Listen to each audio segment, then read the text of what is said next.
हरे राम राम राम हरे हरे, हरे कृष्ण कृष्ण कृष्ण हरे हरे, हरे राम राम हरे हरे, हरे कृष्ण कृष्ण कृष्ण हरे हरे, हरे राम राम हरे हरे, हरे कृष्ण कृष्ण कृष्ण कृष्ण हरे हरे. सद्गुरुनाथ महाराज की जय. श्रीमंतिनी ताई वंशी विभूषित करान्नवनीरदाभा पीतांबरा दरुण बिंब फलादरुष्टा पूर्णेन्दु सुंदर मुखादरविंद नेत्रा कृष्णात् परम किमपि तत्त्वमहं न जाने. श्रुतिस्मृतिपुराणानामालयं करुणालयं नमामि भगवत्पादं शङ्करं लोकशङ्करः.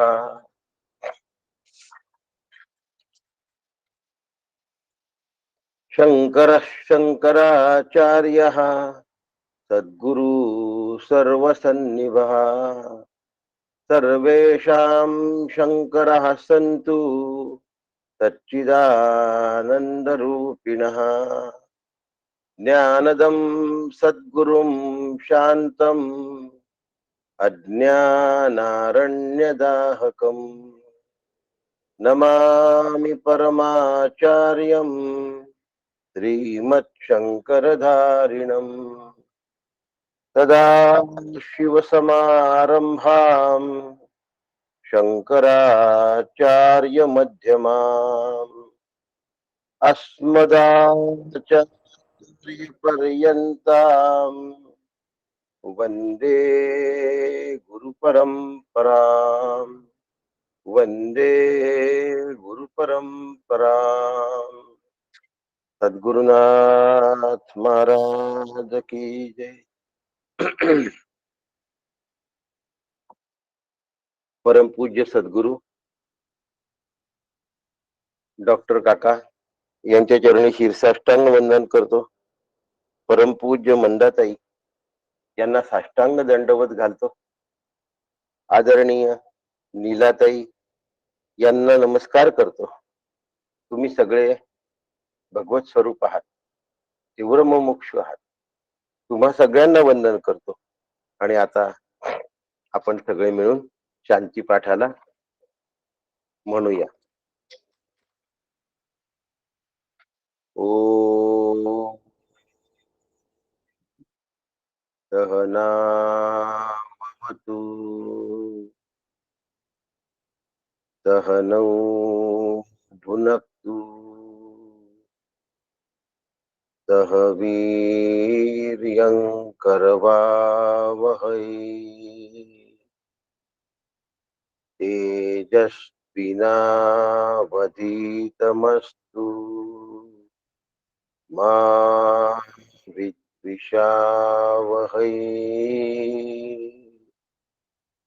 ओम शांति शांति शांति.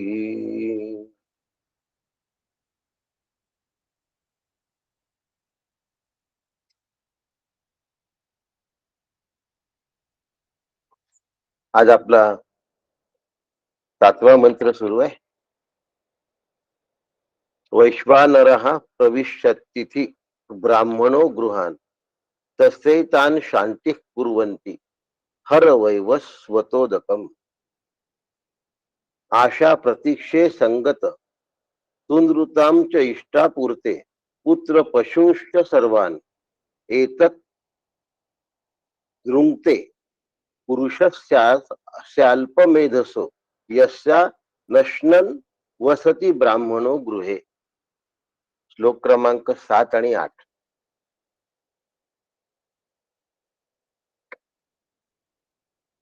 वाजश्रवसाने आपल्या मुलाला मृत्यूला देऊन दिलं.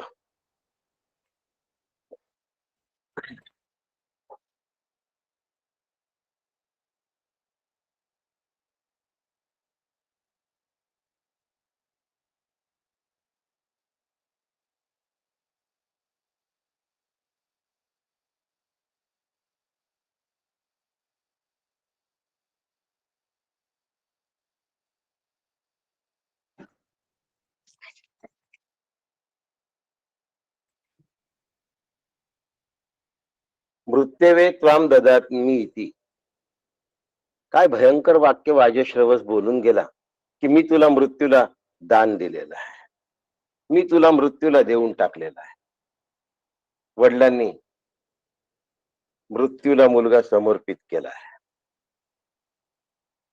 या वाक्याच्या परिणामांचा विचार न करता तोंडाला येईल ते क्रोधामध्ये बोलल्या गेलेलं वाक्य हे किती वाईट असतं हे वाजश्रवसाला आता लक्षात येत आहे. पण तीर निघून गेलाय, हातातून बाण निघून गेलाय आणि आता पश्चाताप करण्याची वेळ आली आहे. कारण सत्यव्रती मुलगा ज्याचं नाव नाचिकेत आहे, हा सत्यवचनी जो मुलगा आहे नचिकेत, हा यमद्वारी गेलाय आणि 3 दिवस यमद्वारी राहिलाय. यमराज अत्यंत गुंतला. काम फक्त आजच्या लोकांनाच असतात असे नाही, यमराजांनाही तेव्हा काम होती भरपूर. यमराज अन्यत्र गुंतला, यमदेव अन्यत्र गुंतले होते. मी अत्यंत शब्द वाचला होता आधी बरं का. अत्यंत कामात असल्यामुळे अन्यत्र गुंतले होते. कुणी न पुसे बालकाला. हा नचिकेता यमदेवाच्या द्वारी गेला, याची कोणी विचारपूस केली नाही, याची कोणी दखल घेतली नाही. तरीही तो 3 दिवस आणि 3 रात्र यमदेवाच्या दारापाशी थांबला.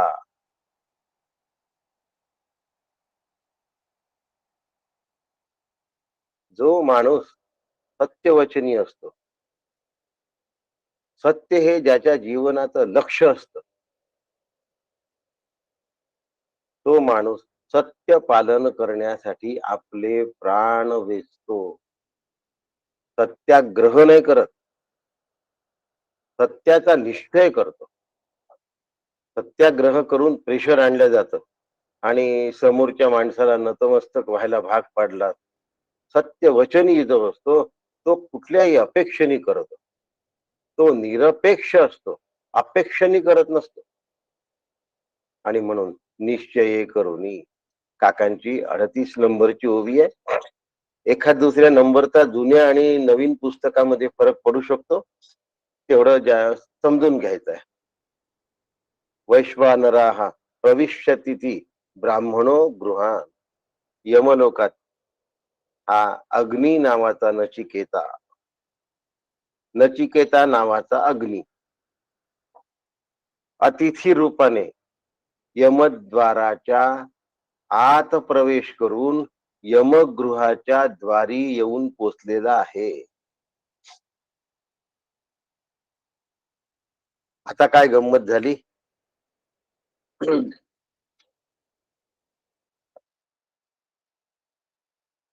पितृ आज्ञेचं पालन करत करत यमद्वारी नचिकेता आलाय. कसा आलाय? अवचित आलाय, न सांगता आलाय. आपल्या घरी जर कोणी आलं तर आपण म्हणतो, असे कसे आले बा, फोन नाही केला, आता पत्र नाही पाठवलं म्हणणं गेलाय, फोन नाही केला, कसे काय आले बा. न सांगता अचानक वेळेवर येऊन जाणं.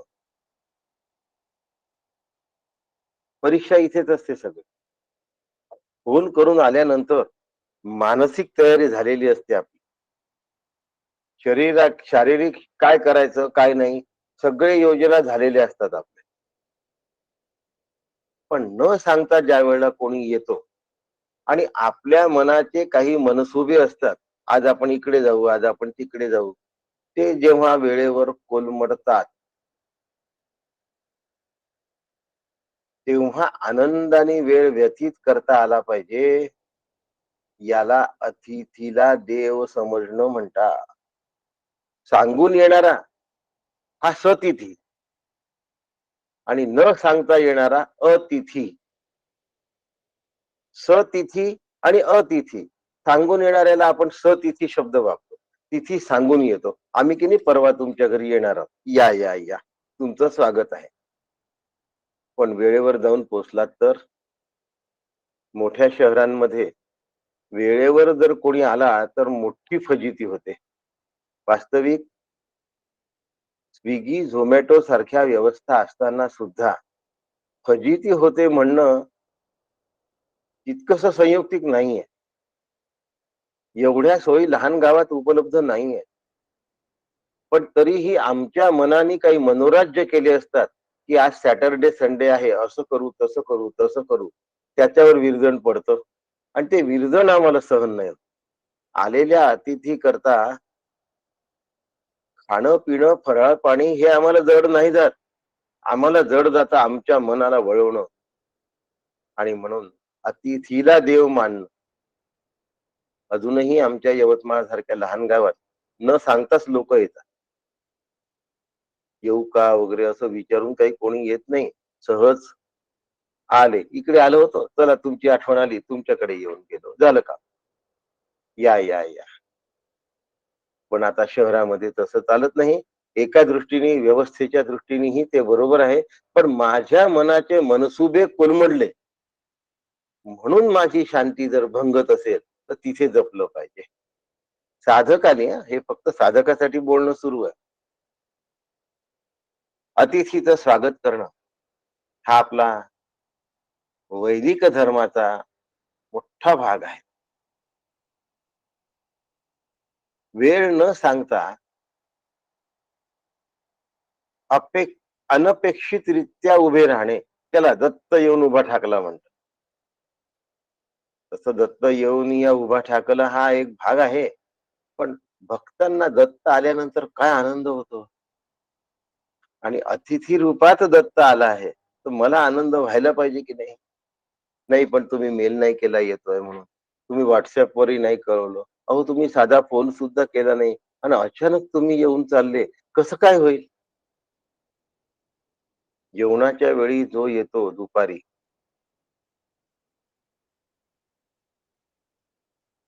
सकाळचा रामप्रहर आणि दुपारचा भोजन प्रहर, माध्यान्ह म्हणतात त्याला, तेव्हा येणारी व्यक्ती ही कोणत्याही रूपात असो, तिला दत्त स्वरूप म्हणतात. आपल्याकडे अशी एक सुंदर संस्कार आहे आणि त्या संस्कारातून झालेली आपल्या चित्तावर धारणा आहे की दुपारी 12 वाजता दत्त महाराज माधुकरीला येतात. आमच्या गावाजवळ माहूर नावाचं ठिकाण आहे. त्यामुळे दुपारी 12 वाजता येणारे दत्त महाराज येतात असा एक आमचा भाव आहे. मी जामनगरला राहत होतो. जामनगर पासून गुजरात द्वारका जवळ होती. सगळे रस्ते सुंदर, सगळं छान. पण रस्त्यावर गायी जर बसल्या असतील, उभ्या असतील, तर कोणी त्यांना जोराने थाप मारून हाकलत नाही. अंगावरून हळूच हात फिरवतात आणि तिला बाजूला होण्यासाठी सांगतात. पण जोराने तिला लागेल अशी थाप सुद्धा मारत नाही, काडी दूरच आहे. द्वारकेचा प्रभाव आहे. तसा माहूर गडाचा प्रभाव आहे, की दुपारी 12 वाजता जो येईल तो अतिथी आहे, ही धारणा. ऐन वेळी कुणी आला तर दत्त म्हणून उभा ठाकला असं म्हणतो. हे असे संस्कार आपल्याकडे करून ठेवले आहेत.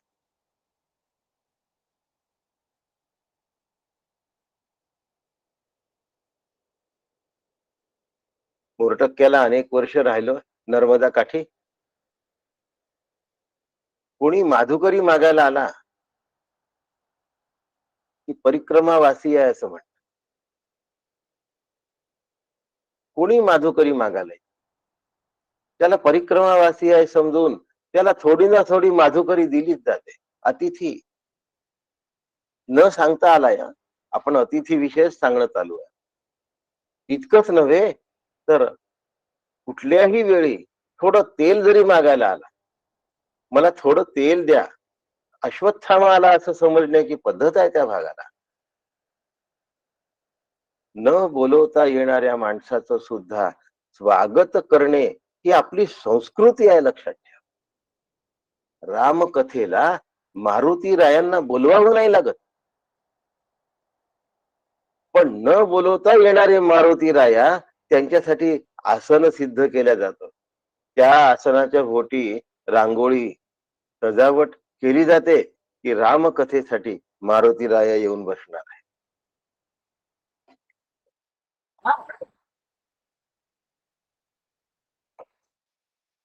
इतकंच नव्हे तर भोजनाच्या वेळी भूतगण अवतीभोवती जमतात.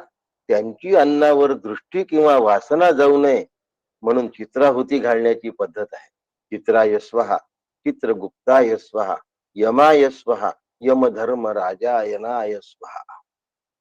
4 चित्रावत्या घातल्या जातात.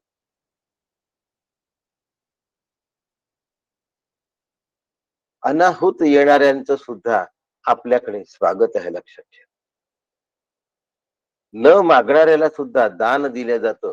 आपण भोजन करण्यापूर्वी थोडस पशु पक्ष्यांना, थोडस जलचरांना आणि त्यानंतर स्वतःला हे सगळं नैवेद्य दाखवून केलं जातं. म्हणजे पहिले घास कोणी घ्यावा? भगवंतानी घ्यावा.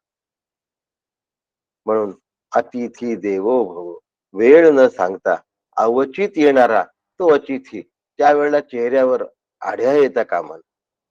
पूर्वी माझ्याकडनं खूप व्हायचं हो, आता होत नाही हो. नाही होत ना, हळूहळू करा, पण कंटाळून करू नका.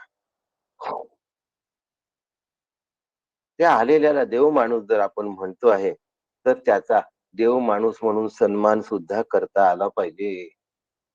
आणि एक गोष्ट, अतिथीचं दोष दर्शन कधी करू नये. अतिथी दिसायला ओंगळवाणा आहे का? दिसायला किंवा असायला गरीब आहे का? वागायला सज्जन आहे की नाही? ह्या दृष्टीने अतिथीकडे कधीही पाहू नये. ईश्वर भावातून ईश्वर भावातून अतिथीकडे पाहिलं पाहिजे. यथोचित आणि यथाशक्ती सादर त्याचा सत्कार केला पाहिजे. ही गंमत आहे अतिथीची. हे बघा, ईश्वर सृष्टीत जन्मलेल्या प्रत्येक जीवाला भोजनाचा अधिकार आहे. अतिथी तर प्रत्यक्ष देवच आहे. कोणी काही म्हणो,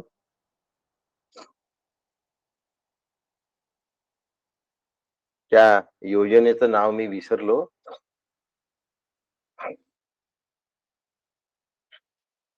अंत्योदय योजना सन्माननीय पंतप्रधानांनी सुरू केली आहे. BPL, below poverty line.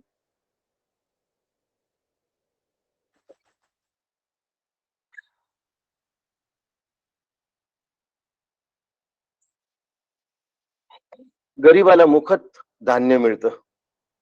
5-5 kilo धान्य मिळतं. त्याचा गैरवापरही होतो. काही लोक ते धान्य विकतात असं सुद्धा कळलंय. प्रत्येक गोष्टीचा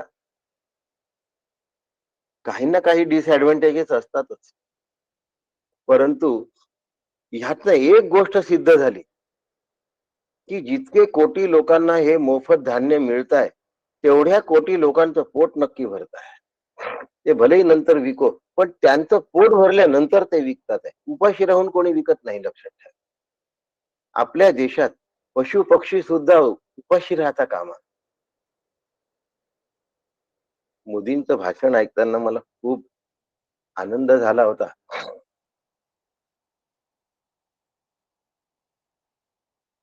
की कोरोना काळात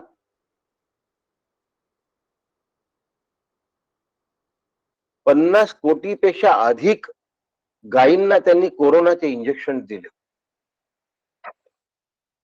की कोरोना होऊ नये म्हणून. आणि म्हणून दुग्धोत्पादनामध्ये भारत जगामध्ये अव्वल दर्जावर गेला. कारण हे आमचं पशुधन गेलं नाही कोरोनामुळे, मेलं नाही कोरोनामुळे. एक जीव सुद्धा उपाशी राहता कामा नये. कुठलाही पशु उपाशी राहता कामा, कुठलाही प्राणी उपाशी राहता कामा नये. तर मनुष्य सुद्धा उपाशी राहता कामा नये. आणि म्हणून अशा गरिबांना दिल्या गेलेलं धान्य आणि निवारा हा व्हायलाच पाहिजे. त्यांना मेहनत करण्याची वृत्ती जाते वगैरे, हे असलं तुम्ही डोक्यामध्ये काही पूळ घेऊ नका. प्रत्येकाचं पोट भरलं पाहिजे, प्रत्येक जीवाचं पोट भरलं पाहिजे.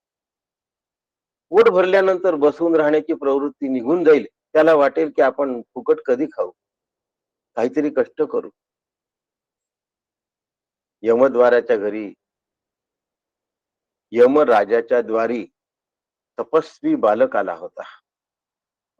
तो 3 दिवस उपवासी होता आणि गृहस्थ धर्मासाठी हे सगळ्यात घातक गोष्ट आहे. एक ब्रह्मचारी धर्म आहे, एक वानप्रस्थ धर्म आहे, एक संन्यास धर्म आहे आणि एक साधू धर्म आहे. हे 4 धर्म आपल्याला ठाऊक नसलेले सांगतोय. ब्रह्मचारी धर्म, वानप्रस्थ धर्म, संन्यास धर्म आणि साधू धर्म, या धर्मांना त्यांच्या त्यांच्या वेगवेगळ्या आचारसंहिता आहेत. त्या त्या आचार्याचा त्यांना पालन करावं लागतं. 5वा धर्म सांगितला आहे गृहस्थ धर्म. ब्रह्मचारी, गृहस्थ, वानप्रस्थ आणि संन्यास. 5वा साधू. तर मी इथे सविस्तर सांगण्याच्या दृष्टीने 5वा गृहस्थ धर्म असं घेतलं. गृहस्थ धर्माच्या जबाबदाऱ्या फार मोठ्या असतात. काका म्हणतात, प्रपंच ही परमार्थाची प्रयोगशाळा आहे. न सांगता येणारा व्यक्ती ज्या वेळेला आपल्या समोर उभा होतो, त्यावेळेला माझं चित्त मला प्रसन्न ठेवता येतंय की नाही, ही परीक्षा आहे माझी.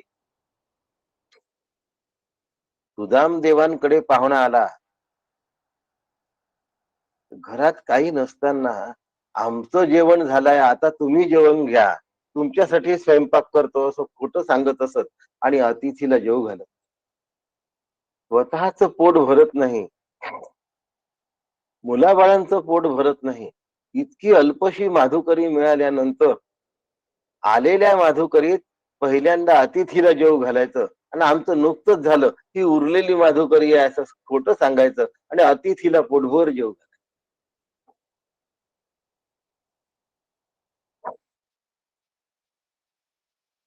आचार्य भिक्षा मागायला गेले होते.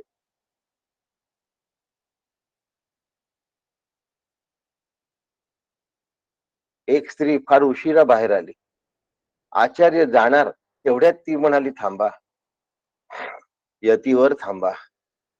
म्हातारी बाई होती. तिच्या अंगावरचे कपडे पुरेसे लज्जारक्षण सुद्धा करत नव्हते. अशा वेळी तिने एक झाडावरून पडलेला आवळा दिला आणि तिचं दारिद्र्य पाहून आचार्यांचं मन गहिवरलं.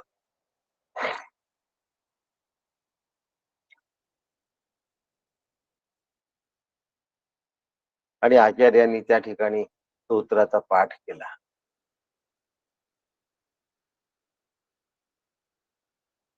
आणि त्यानंतर प्रत्यक्ष लक्ष्मीनी सुवर्णांच्या आवळ्याची बरसात केली त्यांच्या घरावर.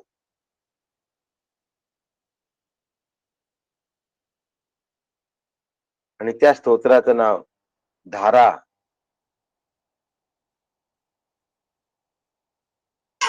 कनकधारा स्तोत्र. कनकधारा स्तोत्र. सोन्याची आवळे पडले त्यावेळेला आचार्यांच्या प्रार्थनेने लक्ष्मीनी सोन्याचा आवळा, त्या बाईने आवळा दिला होता ना, तिच्या झाडा अंगणामध्ये लजबत सुवर्णांचे आवळे पडले. कनकधारा स्तोत्र.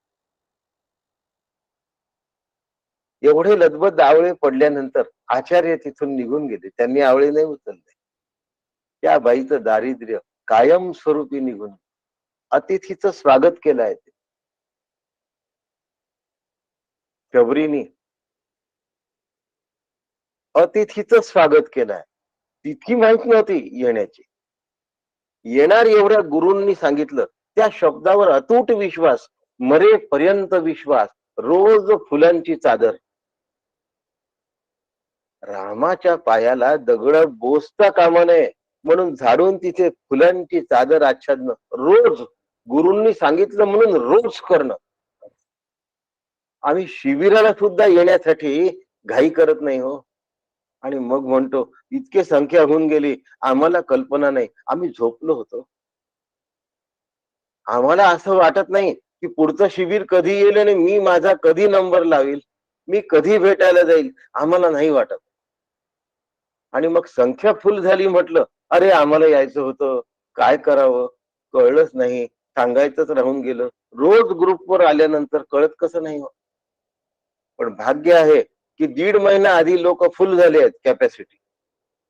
आता नवीन लोकांना घेता येणार नाही. 93 लोकांची संख्या झाली. यातले काही कमी झाले तर बरं, नवीन वेटिंग त्यात ऍड करणं कठीण. गृहस्थ धर्माच्या जबाबदाऱ्या, शिष्य धर्माची जबाबदारी. गृहस्थ धर्म महान कठीण आहे. घरातल्या सगळ्यांच्या मर्ज्या सांभाळून माझी स्वरूपाकार वृत्ती टिकवावी लागते. गृहस्थ धर्म. आलेल्या अतिथी हा माझ्या मनोराज्यापेक्षा जास्त श्रेष्ठ आहे. सगळ्या मनोराज्यांना बाजूला ठेवून अतिथीच्या मनाजोग मला तिथे वागता आलं पाहिजे, त्याचं स्वागत केलं पाहिजे, त्याचा आदरातिथ्य केलं पाहिजे.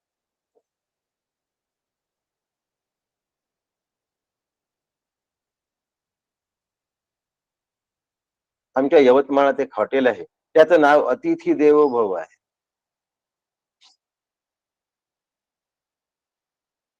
पैसे घेतल्यानंतर तो देवभव नाही होत.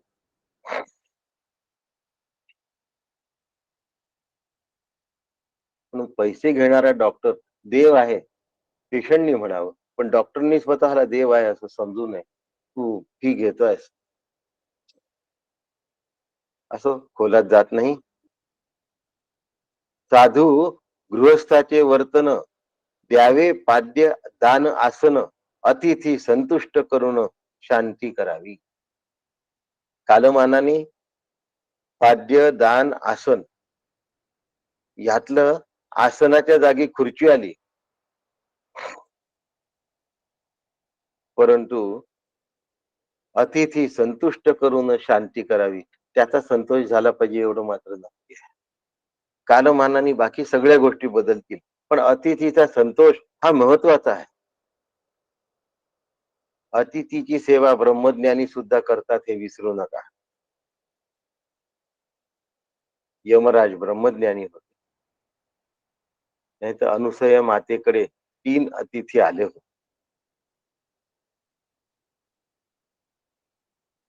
जे ब्रह्मज्ञानी असतात, ज्या ब्रह्मज्ञानी झालेल्या तपस्विनी असतात, त्या छोट्या मोठ्या परीक्षांमध्ये कधी मागे हटत नाही. यमराज तपस्वी आहे म्हणून त्यांना यमधर्म असं. यमराजांना राजापेक्षा यमधर्म ही जास्त उपयुक्त पदवी आहे, कारण ते तत्वज्ञ आहेत. ते तत्वज्ञ आहेत हे पहिल्यांदा आम्ही स्वीकारलं पाहिजे. आणि म्हणून कुणाचाही प्राण घेण्यानी त्यांना पाप लागत नाही. जो माणूस तत्वज्ञ असतो, जो माणूस जीवनमुक्त असतो, त्याला कर्तृत्वाचा लाग लागत नाही. कारण त्यांनी केलेलं कर्म अकर्ता होऊन केलेलं असतं. त्याच्या हातून शिरच्छेद जरी झाला तरी त्याला त्याचं पाप नाही लागत. जीवनमुक्ताबद्दल बोलतोय बरं का, पण आधी मुक्त व्हावं लागतं, आधी ब्रह्मरूप व्हावं लागतं. आणि असा जो ब्रह्मरूप झालेला ब्रह्मज्ञानी आहे त्याला पाप लागत नाही. म्हणून यमधर्माला कुणाचे प्राण घेण्याचं पाप लागत नाही. दुसरी गोष्ट, कुणाचाही प्राण घेत असताना यमदेव हा आपला आहे की परका आहे असं पाहत नाही. याला थोडस एक्सटेन्शन द्यावं का असं सुद्धा पाहत नाही. कुणाशी पक्षपात करत नाही आणि मी आल्यानंतर कोणी टिकत नाही असा अभिमानही धरत नाही. ब्रह्मज्ञानी कसे आहे?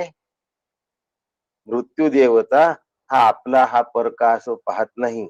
मृत्यू देवता पक्षपात करत नाही.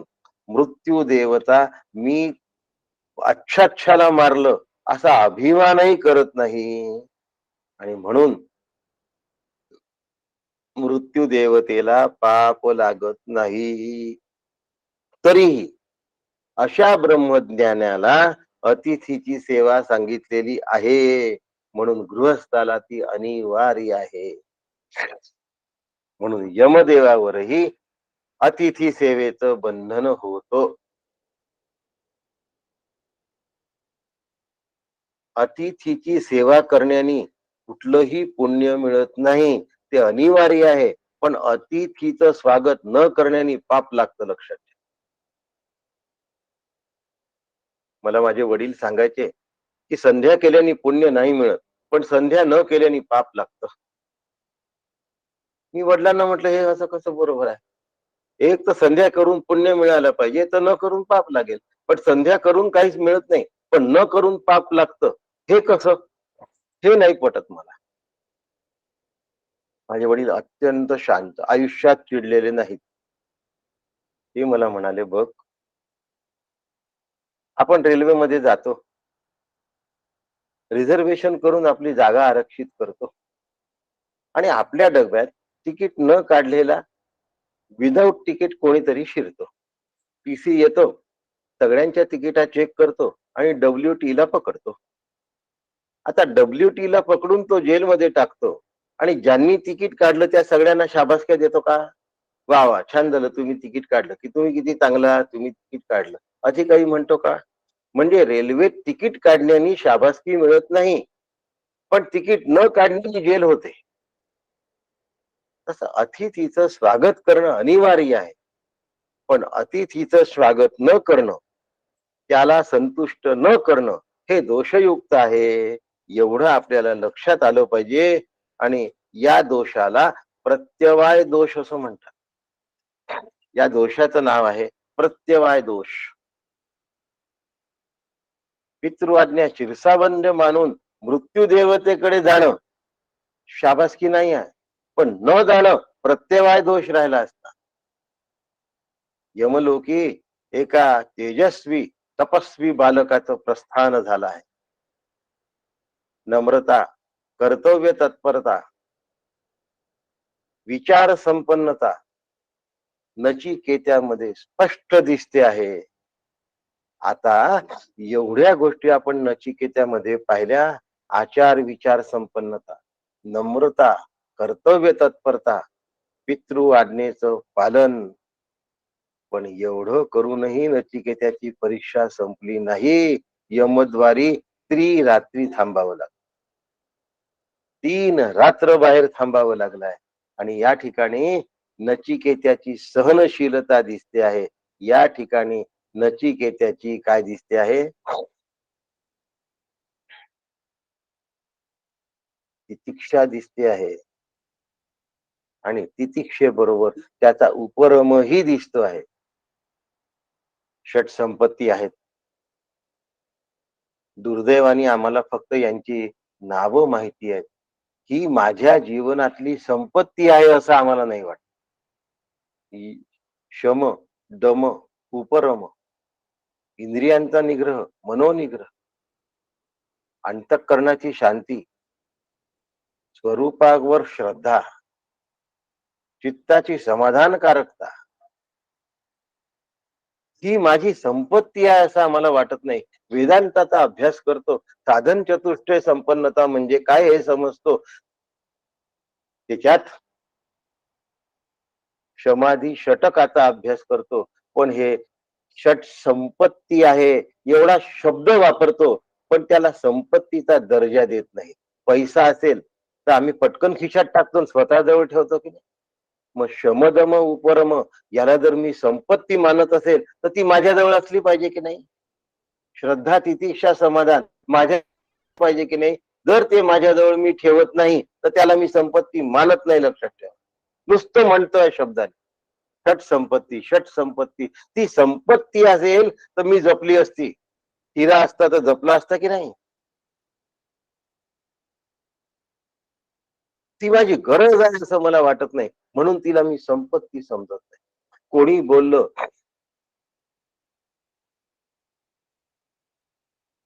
की लगेच त्याला प्रत्युत्तर देण्यासाठी आम्ही तडाल उत्तर देऊन बसतो आणि मग मी नाही ऐकत कोणाचं. षटसंपत्तीचं काय झालं? षटसंपत्तीची वाट लागली. तिला मी संपत्ती नाही मानत. या 6 गोष्टींना मी संपत्ती नाही मानत. आम्ही साधन चतुष्टय संपन्नता खूप बोलतो. षटसंपत्ती घडाघडा म्हणून दाखवतो शमदम उपरम पासून समाधानपर्यंत. पण त्या संपत्ती माझ्या संपत्ती आहेत. ह्या माझ्या जवळ हव्या. ती पोटतिडीक नाहीये आतमध्ये. म्हणून षटसंपत्ती हा शाब्दिक स्तरावर राहतात. तितिक्षा नचिकेत्याजवळ होती आणि म्हणून नचिकेत 3 रात्री तिथे राहिला न खाता पिता. आम्हाला थोडस मनाविरुद्ध स्वयंपाक झाला, चवीला न जमणारा स्वयंपाक झाला, खायला मिळालाय बरं, पण चविष्ट नाही मिळालं की आमची सगळी प्रसन्नता बिघडून जाते. षट संपत्ती कुठे आहे आमच्या जवळ? नचिकेत अविचल होता, नचिकेत निश्चयी होता, नचिकेत धैर्यवान होता. नचिकेताचं गुणवर्णन करण्यासाठी नाही, तसे गुण माझ्याजवळ असण्यासाठी हे सांगणं चालू आहे. विकल्प, संशय, शंका, मानापमान न येऊ देता तो तिथे थांबला होता. म्हणून नचिकेत तपस्वी होता. तुम्ही जा, शिवगडला थांबा, काका येणार आहे असं कळू द्या. मग काकांना निरोप द्या ना, आम्ही आलो म्हणून. हो, दिलाय निरोप तसा. हो, मग फार छान झालं. मग निरोप देऊन अजून काका नाही आले. म्हणजे आम्ही निरोप दिला की काका आले पाहिजे. मग नसतील येत ते तर आम्ही घरी जातो. त्यांना बरं नसेल, नाही तुम्हाला थांबायला सांगितलं आहे. नाही जातो ना मग आम्ही घरी. थोड्या वेळाने पुन्हा फोन करायचा. पुन्हा काका आले नाही का पाहायचं. मग कळतं की काका कुठेतरी कोल्हापूरला गेलेत. आम्ही आलो कळूनही ते कसे गेले? आम्ही आलो कळून ते कसे गेले? म्हणजे मनात असा प्रश्न सुद्धा निर्माण होतो. दुर्दैव आहे ना हो. तुम्ही आले म्हणून गुरुदेवांनी यावं? ते येतात हे आपले अनेक वर्षाचे बहुपुण्य आहे. पण ते न आले तर तिथे अत्यंत समाधानाने शांतपणे थांबून राहणं आमचं काम. शबरीचं उदाहरण देतो की तिने वर्षानुवर्ष फुलांच्या चादरी तयार केल्या, गालिचे तयार केले. पण आम्ही एक दिवस काका शिवगडला आले नाही तर शांतपणे शिवगडला बसून नाही राहू शकत. तस्य दाहम शमयंतः. आचार्य सांगतात आतमधल्या या दाहाची शमन व्हायला पाहिजे, नाहीसा व्हायला पाहिजे, दग्धता निवण्याची गरज आहे. या ठिकाणी वैश्वानर शब्द वापरला आहे. अहम वैश्वानरो भूत्वा प्राणीनाम देहमाश्रिता. या ठिकाणी वैश्वानर शब्दाचा अर्थ तो 3 दिवस 3 रात्री न खाता पिता होता, तरीही त्याचा जो वैश्वानर होता, म्हणजे पोटामध्ये भडभडणारा जो अग्नी होता, तो अग्नी द्वैताचं भस्मसात करत होता. बाकी डोक्यामध्ये तिडी कुठू देत नव्हता. विषय आणि वस्तू यांचा अत्यंत भाव दावणारा तो अग्नी होता. काल तुम्हाला म्हटलं होतं की मी 2-3 गोष्टी सांगणार आहेत, स्पष्ट करणार आहे. आज 2 श्लोक घेणार होतो, एकच श्लोक झाला. ते असं आहे की मृत्यूच्या दारामध्ये नचिकेता बसला आहे. सर्वत्र मृत्यूचं तांडव आहे. प्रत्येक वस्तू संपताना दिसते. लक्षात ठेवा, यमलोक आहे बरं का. यमलोकात काय दिसायला पाहिजे?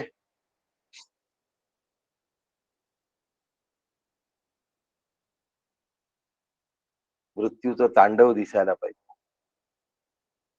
म्हणून प्रत्येक वस्तू मृत्यू पावते आहे, प्रत्येक वस्तू नश्वर आहे, प्रत्येक वस्तू संपते आहे, हे त्या ठिकाणी दिसत आहे. नचिकेत्याची अनासक्ती आणखीन प्रखर झाली आहे, वैराग्य अधिक तीव्र झालेला आहे. बालकत्व वृद्धत्वात संपत, बालकत्व तारुण्यात संपत, तारुण्य वृद्धत्वात संपत, सौंदर्य कुरूपतेमध्ये नाश पावत आहे.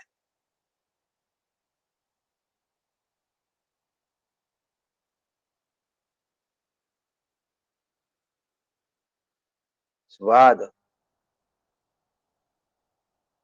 हा चव घेऊ नये अशा स्थितीमध्ये येऊन पोचला आहे. विषय आणि वस्तू यांचा हळूहळू अत्यंत भाव होताना दिसतो आहे. स्वाद विटतो, लक्षात ठेवा काय वाक्य आहे. स्वाद हा विटतो.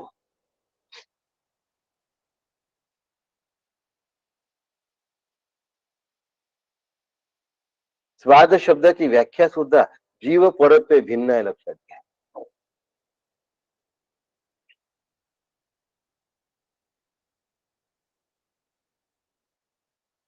वनस्पती पशूंना आवडतात.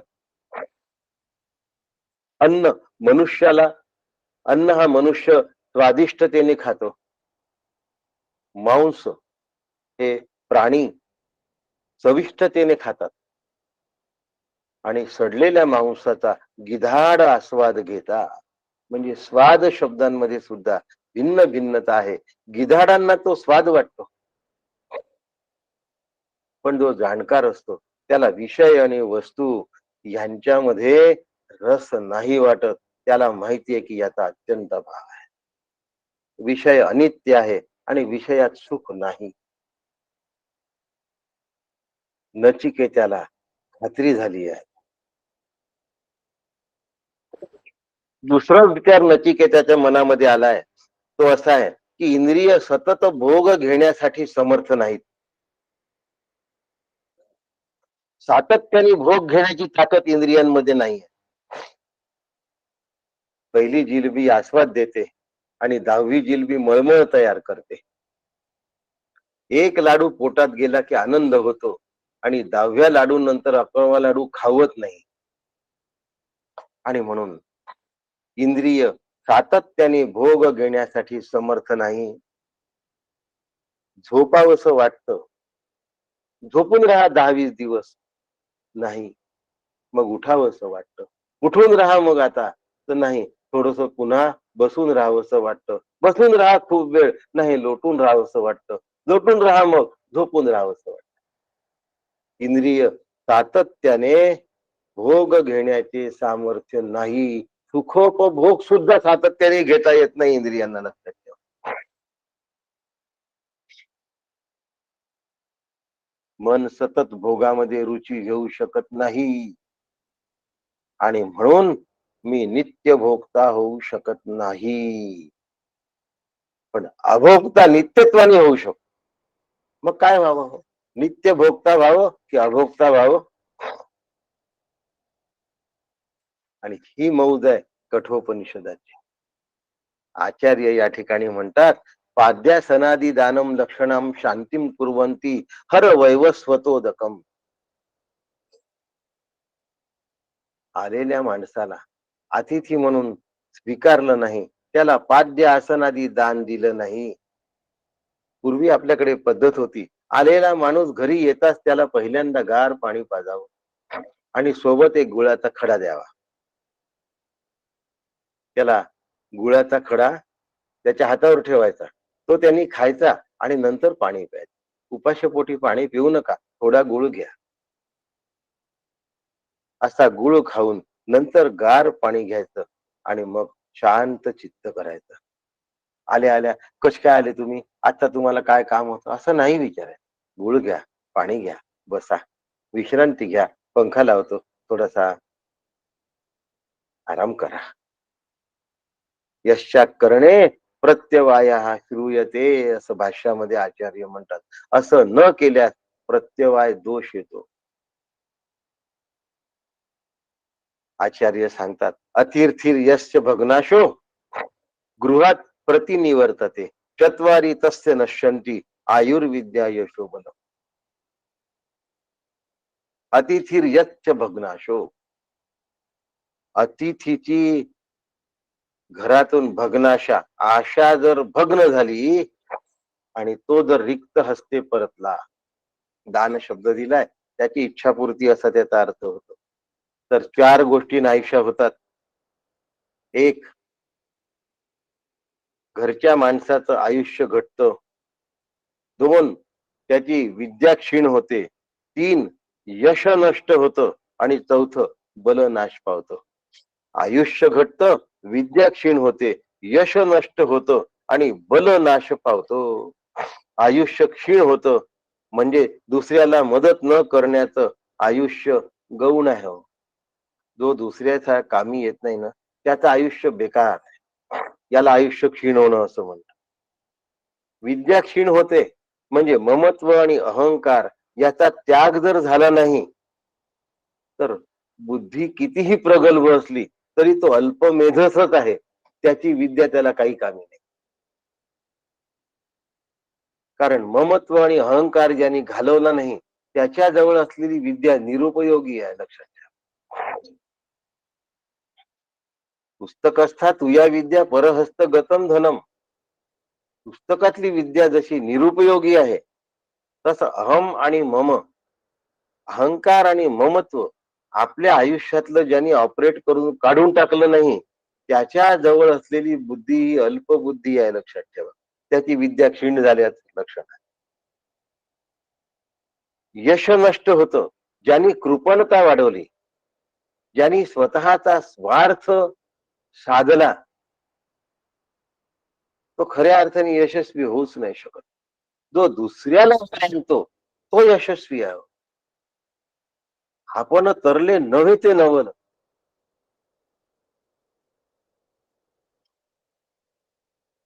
बल नाश होतो.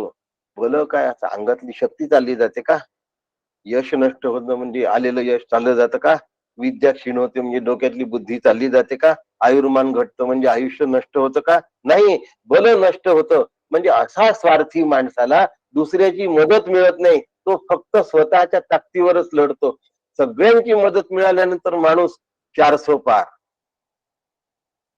काही पण करू शकतो.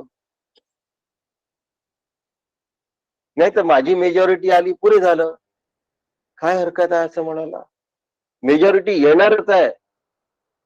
3-0 मोदी पक्का आहे. मग 400 पार कशाला पाहिजे? भलं संवर्धन झालं, त्यांनी आणखीन चांगल्या गोष्टी घटनेच्या माध्यमातून करून घेता येत. घटना बदलायची नाही आहे, ती अधिक उत्तम पद्धतीने नोंदवायची आहे. बदलायचं काही नाही आहे. तिचा अधिक चांगला उपयोग होईल अशा पद्धतीने ती वापरायची आहे.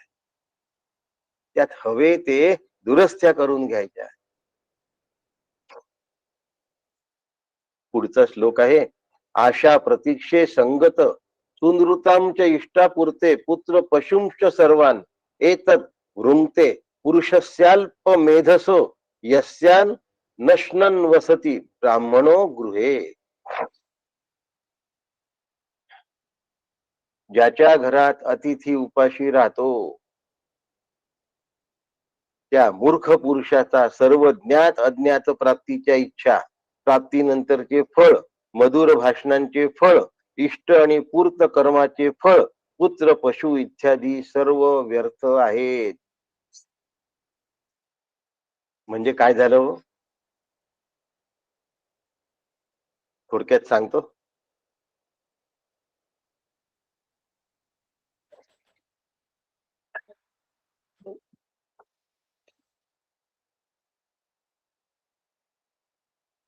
5 मिनिटं आहेत. अज्ञात वस्तूच्या प्राप्तीच्या इच्छेला आशा असं म्हणतात. अज्ञात वस्तूच्या प्राप्तीच्या इच्छेला आशा म्हणतात. ज्ञात वस्तूच्या प्राप्तीच्या इच्छेला प्रतीक्षा म्हणतात. आशा प्रतीक्षे संगत सुनृताम. संगत कशाला म्हणतात?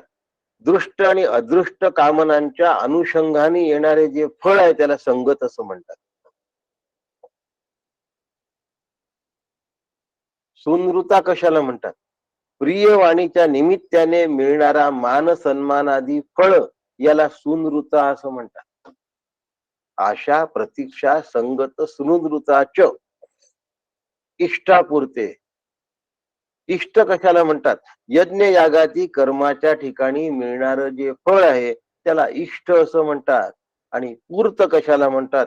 ऐहिक उत्कर्षापासून मिळणारा भौतिक आरामादी जे फळ म्हणजे बगीचा, धर्मशाळा, विहिरी, घाट, प्याऊ, शाळा, दवाखाना याला पूर्त असं म्हणतात. ऐश्वर्य कशाला म्हणतात? धन, धान्य, कपडा, प्रवास, सत्ता, धन, मान, परदेशवारी, सुबत्ता, वाहन या सगळ्या गोष्टींना ऐश्वर्य असं म्हणतात. एवढं पशुधन आहे, ऐश्वर्य आहे त्यांचं. आमच्या घरी एवढ्या बैलगाड्या आहेत, ऐश्वर्य आहे त्यांचं. एवढ्या कार आहेत, ऐश्वर्य आहे त्यांचं. हे हेलिकॉप्टरने जातात, ऐश्वर्य आहे त्यांचं. स्थावर जंगमादी सर्व सुबत्ता, चतुष्पाद. चतुष्पाद म्हणजे गाई, वासर, म्हशी, घोडे, वाळवंट असेल तर उंट. पूर्वीच्या काळी राजे महाराजांकडे हत्ती सुद्धा असत. हे सगळे चतुष्पाद आहेत. आजकालच्या आधुनिक जगामध्ये कारला चतुष्पाद म्हणा तुम्ही, आणि टू व्हीलरला द्विपाद म्हणा. असो, एकदा पुन्हा सांगतो. अज्ञात वस्तूच्या प्राप्तीच्या इच्छेला आशा म्हणतात. आशा कशाला म्हणतात? अज्ञात वस्तूच्या प्राप्तीच्या इच्छेला आशा म्हणतात. प्रतीक्षा कशाला म्हणतात? ज्ञात वस्तूच्या प्राप्तीच्या इच्छेला प्रतीक्षा असं म्हणतात. संगत कशाला म्हणतात? दृष्ट आणि अदृष्ट कामनांच्या अनुषंगाने येणाऱ्या फळाला संगत असं म्हणतात. सुनृता कशाला म्हणतात? प्रिय वाणीच्या निमित्ताने येणारा मान सन्मानादी फळाला सुनृता असं म्हणतात. या फळापासून पण दूर राहिलं पाहिजे. मान सन्मानाचं फळ फार घातक असतं. धनापेक्षा सुद्धा कीर्ती जास्त मोहक आहे. कीर्तीवरचा डाग माणसाला आवडत नाही.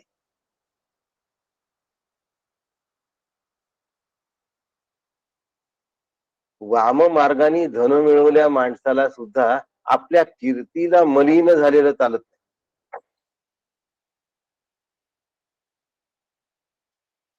आमच्याकडल्या नेत्याला 5 वेळ खासदार म्हणून निवडून आल्यानंतर 6व्या वेळी तिकीट मिळालं नाही म्हणून संताप येतोय. आंदोलन चालू झाले लोकांनी यवतमाळात. कीर्तीला धक्का लागला, 6व्यांदा तिकीट नाही मिळालं. म्हणून सुनृता प्रिय वाणीच्या निमित्ताने मिळणारा मान सन्मानादी फळापासून साधकांनी जपलं पाहिजे, खूप जपलं पाहिजे. इष्ट, यज्ञ यागादी कर्मांमधून मिळणाऱ्या फळाला इष्ट असं म्हणतात. पूर्त, ऐहिक उत्कर्षातून मिळणारे जे भौतिक आरामादी फल आहेत त्याला पूर्त असं म्हणतात. धनधान्यादी कपडा, प्रवास याला ऐश्वर्य असं म्हणतात. पुत्री, पुत्र, प्रपौत्रादी जो समाज याला पुत्र असं म्हणतात. पुत्र मध्ये सगळं आलं. पुत्री, पुत्र, प्रपौत्र, समाज संपूर्ण आला. स्थावर जंगम सगळं पशु मध्ये आलं. आचार धर्माचा डांगोरा खूप जण पिटतात, पण प्रत्यक्ष जगताना स्वार्थ, कपट, असूया, काम, क्रोध, भय, अशांती यांनी ते ग्रासलेले असतात. भावनांचा उद्रेक, आपपरत्व, अहम ममत्व मनुष्याला कर्तव्य परान्मुख करत, आचार धर्मापासून च्युत करत. त्याला अल्पमेधस असं म्हणतात. म्हणून शब्द आला होता मगा, बोलताना की विद्या क्षीण होते, तो अल्पमेधच आहे. कारण तो स्वार्थी झाला. अहम ममत्वात आला, भावनांचा उद्रेक झाला, आपपरत्वामध्ये आला, अल्पमेधस, त्याची बुद्धी संकुचित झाली. आता तो तेवढ्यापुरताच विचार करतो. हे विश्वची माझे घरचा विचार फुटला त्याचा, संपला त्याला. म्हणून आचार्यांनी शब्द वापरलाय मेधसोल्प मेधसोल्प प्रज्ञस्थ एतत् वृंगते. हे सगळं सत्कार न केल्याने नष्ट होईल. गृहस्थाश्रमाने काय करायला पाहिजे? प्रत्यवाय दोष टाळला पाहिजे. हा टाळला नाही तर काय होतं? असं असं नष्ट होतं. मग यमराज खडबडला. यमराज आल्याबरोबर त्याच्या लक्षात आलं की अरे, अतिथी 3 रात्रीपासून दारामध्ये बसला आहे. आणि काय म्हणतात, यमराज, हे ब्राह्मणा, तुला नमस्कार असो, माझे कल्याण असो. आता अकल्याण होण्याच्या स्थितीत यमदेव आहेत आणि कल्याण होण्याचा आशीर्वाद यमदेव नचिकेताला देतात. हा 9व्या नंबरचा श्लोक आपण उद्या उद्या शुक्रवार आहे का?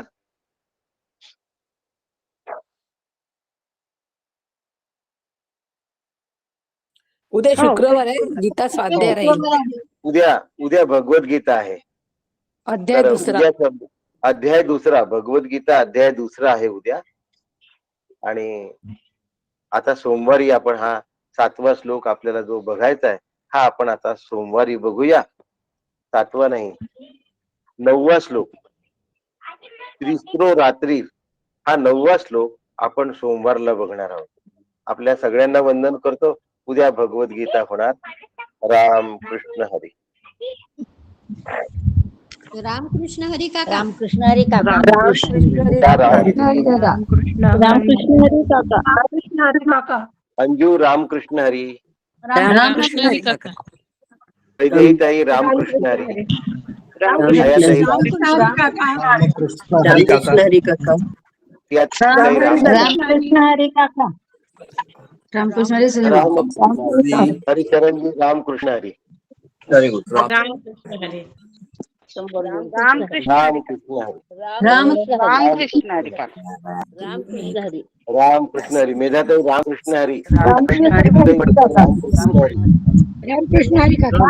वीणाताई रामकृष्ण हरी. रामकृष्ण हरी काका. रामकृष्ण दिभाताई रामकृष्ण हरी. रामकृष्ण हरी. रामकृष्ण हरी. छायाताई रामकृष्ण हरी. रामकृष्ण हरी काका. शंकरराव रामकृष्ण हरी. उषाताई रामकृष्ण हरी. रामकृष्ण हरी. नमस्ते. रामकृष्ण हरी मानवी. वासंतीताई रामकृष्ण हरी. रामकृष्ण हरी काका. रामकृष्ण हरी. रामकृष्ण हरी काका. रामकृष्ण हरी काका. राजीताई रामकृष्ण हरी. रामकृष्ण हरी काका. रामकृष्ण हरी काका. रामकृष्ण हरी काका. भारतीताई रामकृष्ण हरी. उमाताई रामकृष्ण हरी. रामकृष्ण हरी. रामकृष्ण हरी काका. हा? रामकृष्ण काय हरी. म्हटलं वासंतीताई यवतमाळात आले का म्हटलं? हो काका. अरे मग काही कळवलं नाही. लक्षात नाही. मी हे झालं की फोन करतो. रामकृष्ण हरी काका. रामकृष्ण हरी. शंकरराव रामकृष्ण हरी. कृष्णाताई रामकृष्ण हरी. भारतीताई रामकृष्ण हरी. रामकृष्ण हरी काका. गजानन रामकृष्ण हरी. रामकृष्ण हरी दादा. रामकृष्ण हरी दादा, नमस्कार करतो. हो संजय रामकृष्ण हरी. नमस्कार. रामकृष्ण हरी. रामकृष्ण हरी काका. रेखाताई नमस्कार. रामकृष्ण हरी. काका रामकृष्ण हरी. खूप छान सांगितलं आज. खूपच सुंदर. आवडलं. भेट होणारच आहे. तुम्ही नगरलाच असता ना? हो हो भेट होणार आहे आपली या महिन्यात. हो हो हो मी येतोय. खूप नगरला छान. वर्ग आहे. येतोय. हो हो रामकृष्ण हरी. संभाजीराव रामकृष्ण हरी. रामकृष्ण हरी. रामकृष्ण हरी काका. रामकृष्ण हरी. रामकृष्ण हरी सुनील. हो रामकृष्ण हरी. का फोन करायला राहिला रात्री? ठीक आहे. काका रामकृष्ण हरी. हो, रामकृष्ण बाबूसाहेब रामकृष्ण हरी. रामकृष्ण हरी महोदय. रवींद्रजी रामकृष्ण हरी. रामकृष्ण. रामकृष्ण हरी. रामकृष्ण सुधीरजी हरी काका. डोंगरवार रामकृष्ण हरी. सुधीरजी रामकृष्ण हरी.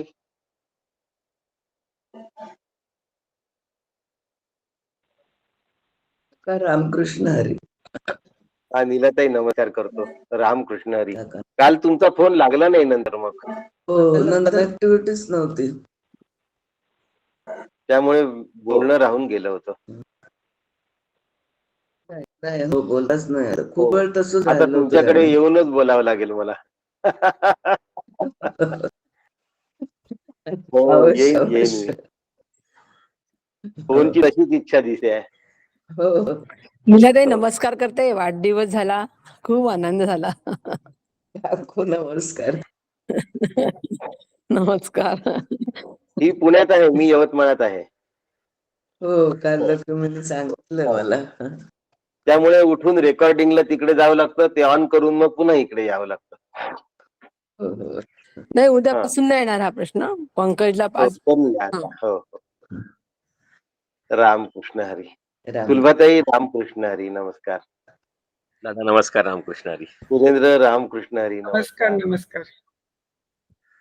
सुलभाताई छान नमस्कार. वाटतं सकाळी सकाळी. खूप हो, सकाळची वेळच आल्हादकारक आहे खूप सुंदर. आणि उपनिषदही तेवढंच सुंदर आहे.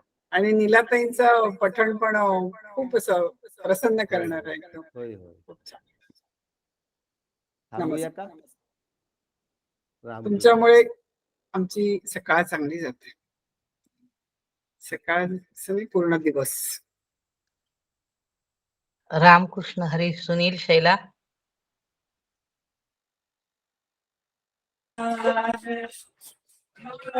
नमस्कार वहिनी.